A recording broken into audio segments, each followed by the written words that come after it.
We look at the overall just eating too much over the holidays, and you're saying you have your lifestyle where you don't eat a lot of food. Where's the middle ground for people to be able to understand how they can do the right thing through this experience you're talking about of understanding what's best for them? How do they understand that?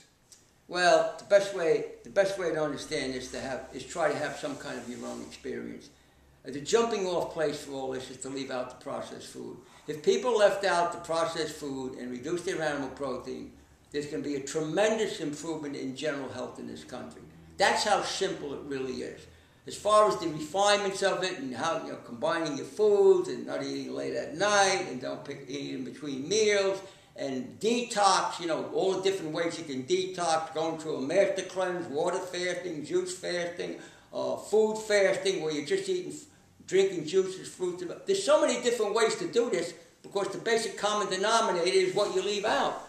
See, that's the hard thing for people to realize, to fully understand the concept of what you leave out. When you first hear that, it sounds all right, okay, I got that. No, it's not that easy to really understand the depth of the concept of what you leave out. That's really the answer to people be able to find some type of a lifestyle that they can live with. Not everybody can live with the radical lifestyle. Listen, I want to be honest with people.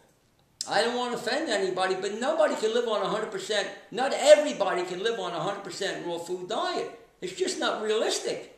And I'm not going to try to convince people that's the only way they can be healthy, because that definitely is not true. Not true. Now, if you do it right, of course you're going to have this superb health and a superb way of life. But not everybody can go there. Some people don't even want to go there. So that means that we should discard trying to help all these other people? Absolutely. Absolutely not. I'm totally against that. And, you do get some people that are dogmatic. I run into a lot of people, they have this one thing that they're stuck on. They have this one concept that they're stuck on. Years ago, it used to be fasting.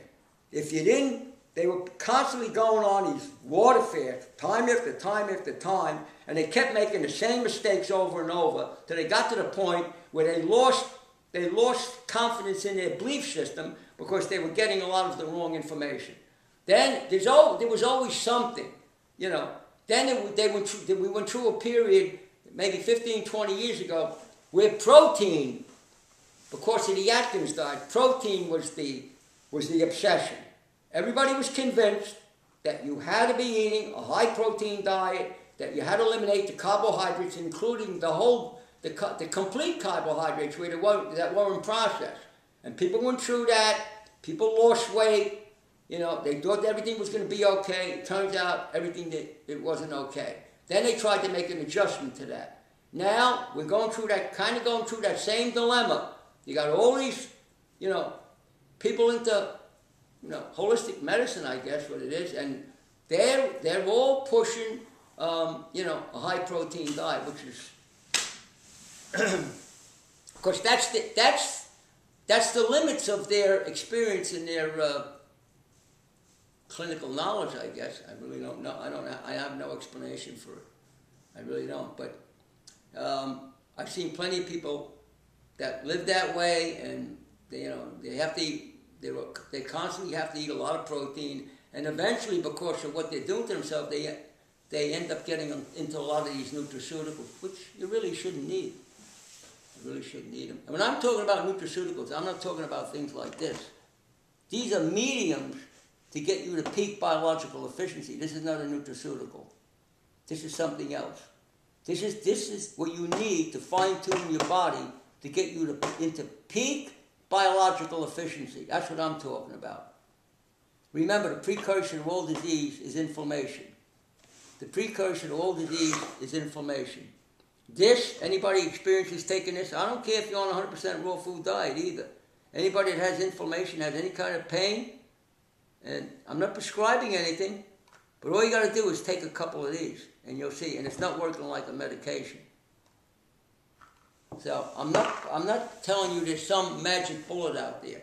Now, can you be a healthy person and just utilize food in itself and not take this? The answer to that question is yes.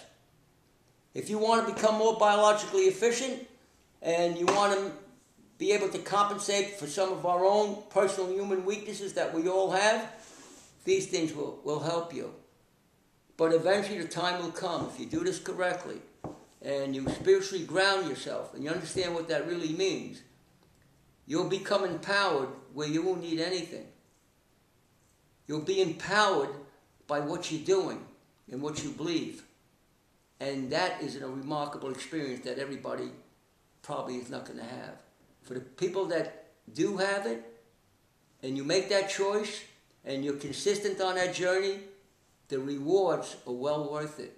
The rewards are dynamic. They're fabulous. And you might not realize it till later on in life. But I'm seeing those rewards now. And I'm very happy I made this choice many years ago. Because there's nothing like being in your 80s and be able to feel like a person that's half your age.